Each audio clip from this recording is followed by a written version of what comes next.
Welcome to you all at my YouTube channel study time with SK. Hello, this is Sonali Kumari और इस video में हम बात करने वाले हैं BEVAE 181 के MCQ questions from question number 221 to question number 240। तो इस वीडियो में हम स्टार्ट करेंगे क्वेश्चन नंबर 221 से। ये है which program begin by forest department in Midnapore district of west Bengal in 1972।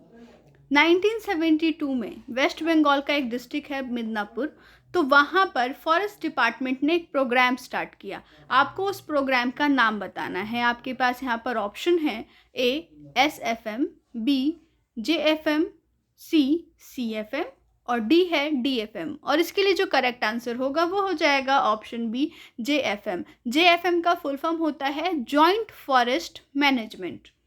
आगे नेक्स्ट क्वेश्चन है 222 नंबर का, लेवल्स ऑफ बायोडाइवर्सिटी। बायोडाइवर्सिटी के 3 लेवल्स होते हैं। वो तीनों लेवल्स यहाँ पर आपको दिए हुए हैं, genetic diversity, species diversity and ecosystem diversity. तो डाइवर्सिटी के 3 लेवल्स होते हैं और ये तीनों लेवल्स यहाँ पर ऑप्शन में दिए हुए हैं, तो ऑप्शन डी यहाँ पर करेक्ट हो जाएगा, ऑल ऑफ दीज। 223 नंबर के क्वेश्चन पे आते हैं और यहाँ पर भी हम थोड़े से डाइवर्सिटी के बारे में ही जानेंगे। Which level of diversity is known as fundamental currency of diversity. Diversity की 3 लेवल्स अभी आपने देखी, जेनेटिक, स्पीसीज और इकोसिस्टम। इन तीनों डाइवर्सिटी में से किस डाइवर्सिटी को फंडामेंटल करेंसी ऑफ डाइवर्सिटी कहा जाता है? आपके पास ऑप्शन है A genetic diversity, B species diversity, option C है ecosystem diversity and option D is all of these. और इसके लिए जो करेक्ट आंसर है वो हो जाएगा ऑप्शन A जेनेटिक डाइवर्सिटी। आगे बढ़ते हैं क्वेश्चन नंबर 224 की तरफ। Difference between species are come under which diversity. Diversity जो होती है स्पीसीज के बीच में, 2 स्पीसीज जो होती हैं आपस में एक दूसरे से बिल्कुल डिफरेंट होती हैं, तो ये किस डाइवर्सिटी के कारण होता है? तो ये होता है स्पीसीज डाइवर्सिटी के कारण। ऑप्शन बी यहाँ पर करेक्ट हो जाएगा। आगे बढ़ते हैं अगले क्वेश्चन की तरफ। 225 नंबर का question, most abundant life forms on earth. कौन सी लाइफ फॉर्म अर्थ पे सबसे ज़्यादा है, मोस्ट अबंडेंट है? आपके पास ऑप्शन है A insect and micro organism, B human, C tiger, D herbivores. Correct answer होगा option A insect and micro organism. 226 number का क्वेश्चन है, variation between different types of ecosystem. Ecosystem में variation होना, different type के ecosystems में different variations होती हैं, changes होते हैं, बदलाव होती है। तो ये कौन से टाइप का वेरिएशन होता है, कौन सी डाइवर्सिटी में आता है ये? तो ये आता है इकोसिस्टम डाइवर्सिटी के अंदर। आपको याद क्या रखना है? आपको सिर्फ ये वाली बात याद रखनी है कि fundamental currency of diversity genetic diversity को कहते हैं। और वहाँ पर आपने दूसरे क्वेश्चन में डिस्कस कर लिया है कि स्पीसीज के बीच में जो डिफरेंस होता है उसे स्पीसीज डाइवर्सिटी कहते हैं। और यहाँ पर आपने ये देख लिया कि इकोसिस्टम के बीच में अगर डाइवर्सिटी होती है, वेरिएशन होता है, डिफरेंस होता है, तो उसे इकोसिस्टम डाइवर्सिटी कहा जाता है। 227 नंबर का क्वेश्चन अब आपकी स्क्रीन पर है। India has been divided into how many geographical zones. India को कितने जियोग्राफिकल जोन्स में डिवाइड किया गया है? आपके पास ऑप्शन है A 5, B 10, C 4 और D है 8। करेक्ट आंसर हो जाएगा ऑप्शन B 10। इंडिया को 10 जियोग्राफिकल जोन्स में डिवाइड किया गया है और वो जोन्स हैं, मैं आपको उनका नाम बता रही हूँ, आप ध्यान से सुनिएगा। Trans Himalayans, Indian desert, semi arid, western Ghats, Deccan peninsular, Gangetic plain, north east India, islands और कोस्ट्स। ये वो 10 बायो जियोग्राफिकल जोन्स हैं जिसमें इंडिया को डिवाइड किया गया है। आगे बढ़ते हैं अगले क्वेश्चन की तरफ। क्वेश्चन नंबर 228 अब आपकी स्क्रीन पर ये है। This zone covers the largest area of India, about 43% of total land mass and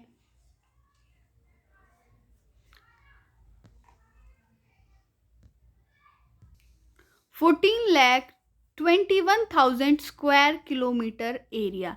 इतनी एरिया को कवर करता है, इतने लैंड मास एरिया को, और टोटल लैंड मास का 43% ये जोन के अंदर आता है। ये लार्जेस्ट जोन है, लार्जेस्ट एरिया इसके अंदर आता है। इस जोन के अंदर आपको बताना है ये कौन सा जोन है। आपके पास ऑप्शन है A Deccan peninsula, option B Gangetic plain, option C semi arid और ऑप्शन डी है वेस्टर्न घाट। और इसके लिए जो करेक्ट आंसर होगा वो हो जाएगा ऑप्शन ए डेक्कन पेनिनसुला।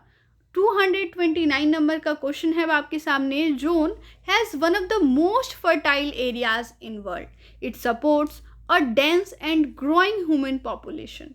एक ऐसा जोन जो वर्ल्ड की मोस्ट फर्टाइल एरियाज के अंदर आती हो और ये सपोर्ट करती है डेंस और ग्रोइंग ह्यूमन पॉपुलेशन को। तो इसके लिए जो करेक्ट आंसर हो जाएगा वो हो जाएगा ऑप्शन बी गैंगेटिक प्लेन।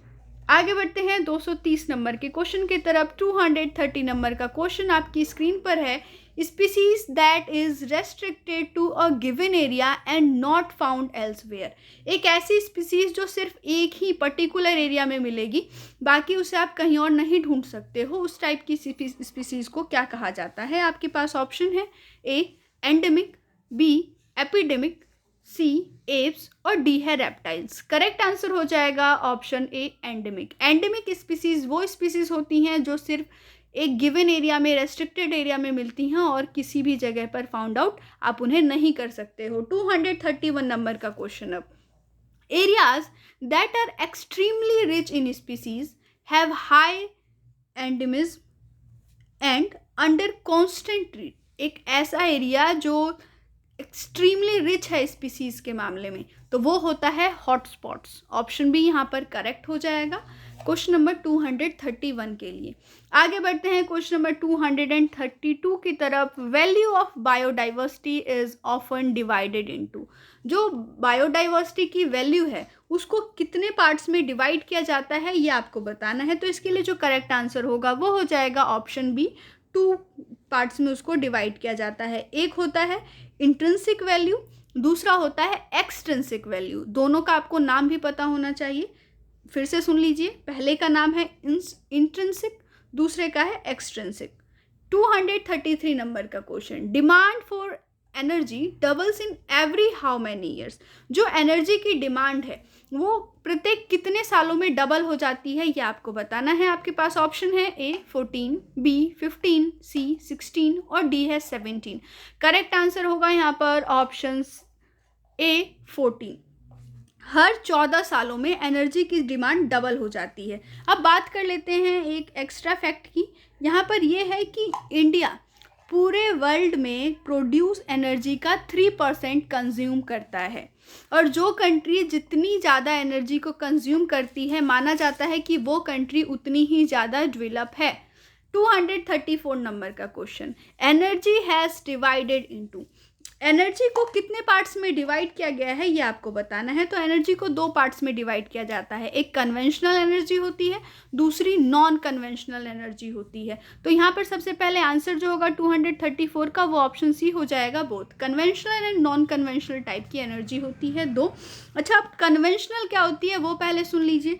जो कन्वेंशनल होती है वो नॉन रिन्यूएबल होती है और जो नॉन कन्वेंशनल होती है वो रिन्यूएबल होती है। आगे बढ़ते हैं 235 नंबर के क्वेश्चन की तरफ। ये है नॉन कन्वेंशनल सोर्सेज। आपको अब यहाँ पर ये बताना है कि इनमें से एनर्जी का नॉन कन्वेंशनल सोर्स कौन सा है। आपने अभी सुना कि नॉन कन्वेंशनल का मतलब होता है रिन्यूएबल, यानी जिसे आप बार बार यूज़ कर सकते हैं। तो इसके लिए जो करेक्ट आंसर होगा वो हो जाएगा ऑप्शन ए वाइंड एनर्जी। जो वाइंड एनर्जी होती है वो non conventional source of energy है। वहीं पर कोल, ऑयल और नेचुरल गैस, ये जो तीनों आपको ऑप्शंस दिख रहे हैं ये तीनों कन्वेंशनल सोर्स ऑफ एनर्जी हैं, यानी कि ये तीनों नॉन रिन्यूएबल हैं, एक बार यूज़ करने के साथ खत्म हो जाएंगी। 236 नंबर के क्वेश्चन पे आ जाते हैं अब। Dash convert solid fuel into a more convenient to use gaseous form of fuel. एक ऐसी चीज़ जो सॉलिड फ्यूल को गैसियस फॉर्म में, गैसियस फ्यूल में कन्वर्ट कर देती है, उसे क्या कहा जाता है। यहाँ पर जो ऑप्शन बी है वो खुद ही इंडिकेट कर रहा है, ऑप्शन बी यहाँ पर करेक्ट हो जाएगा। उन्हें हम गैसीफायर्स कहते हैं। गैसीफायर्स वो होते हैं जो सॉलिड फ्यूल को गैसियस फॉर्म में चेंज कर देते हैं। आगे 237 नंबर का क्वेश्चन है, solar energy is. Solar energy कैसी होती है ये आपको बताना है। आपके पास ऑप्शन है A abundant source of energy, option B free, C non polluting and D is all. Correct answer यहाँ पर हो जाएगा ऑप्शन डी ऑल। ये तीनों ही प्रॉपर्टीज हैं सोलर एनर्जी की। सोलर एनर्जी जो है एबंडेंट अमाउंट में अवेलेबल है, ऐसा सोर्स ऑफ एनर्जी है जो बहुत ही ज़्यादा अमाउंट में है, और फ्री भी है, ये किसी से बिलोंग नहीं करती है, और नॉन पॉल्यूटिंग भी है। तो ये तीनों सोलर एनर्जी की कैरेक्टरिस्टिक कह सकते हैं आप, प्रॉपर्टी कह सकते हैं। 238 नंबर का question, solar energy can be used with help of. Solar energy को आप किसकी मदद से यूज़ कर सकते हो आपको ये बताना है। आपके पास ऑप्शन है ए सोलर प्लेट, बी सेल्स, सी फोटोवोल्टिक प्लेट सेल्स, और ऑप्शन डी है नॉन। करेक्ट आंसर यहाँ पर हो जाएगा ऑप्शन सी फोटोवोल्टिक सेल्स। जो फोटोवोल्टिक सेल्स होती हैं इनकी मदद से सोलर एनर्जी को डिफरेंट एनर्जीज में आप कन्वर्ट कर सकते हो। जिस भी एनर्जी में आप चाहते हो उन्हें स्टोर करके भी रख सकते हो। एक और चीज़ की, जो फोटोवोल्टिक सेल्स हैं इन्हें फोटो सेल भी कहा जाता है। आगे बढ़ते हैं 239 नंबर के क्वेश्चन की तरफ। Fuel cells are used in. Fuel cell को कहाँ यूज़ किया जाता है ये आपको बताना है। आपके पास ऑप्शन है A space flight, B electronic vehicles, option C है both, and D is none. Correct answer यहाँ पर हो जाएगा option C both. Space flight में भी फ्यूल सेल का यूज़ होता है, और अब इलेक्ट्रिक व्हीकल्स जो आ रही हैं उनमें भी फ्यूल सेल्स का यूज़ किया जाता है। 240 नंबर का क्वेश्चन और आज के वीडियो का आखिरी क्वेश्चन है। अगर आपको ये वीडियो पसंद आए, वीडियो को लाइक करें, अपने फ्रेंड्स के साथ शेयर करें, और अगर आप अभी तक हमारे चैनल पर नए हैं तो चैनल को सब्सक्राइब कर लीजिए, साथ ही साथ हिट कीजिए बेल का आइकन, ताकि आपको हमारे वीडियोस के रिगार्डिंग सारे नोटिफिकेशंस ऑन टाइम मिलते रहें। 240 नंबर का क्वेश्चन है, fuel cells are. Fuel cells क्या होते हैं ये आपको बताना है। तो इसके लिए जो करेक्ट आंसर होगा वो हो जाएगा ऑप्शन ए इलेक्ट्रोकेमिकल डिवाइसेस होती हैं। जो फ्यूल सेल्स होती हैं वो होती हैं इलेक्ट्रोकेमिकल डिवाइसेस। तो ये जो था आज का वीडियो, जहां पर आपने question number 221 to question number 240 देखा। आगे हम इसी तरीके के इंपॉर्टेंट एंड इंटरेस्टिंग क्वेश्चंस लाते रहेंगे। तब तक के लिए स्टे ट्यून। जय हिंद, जय भारत।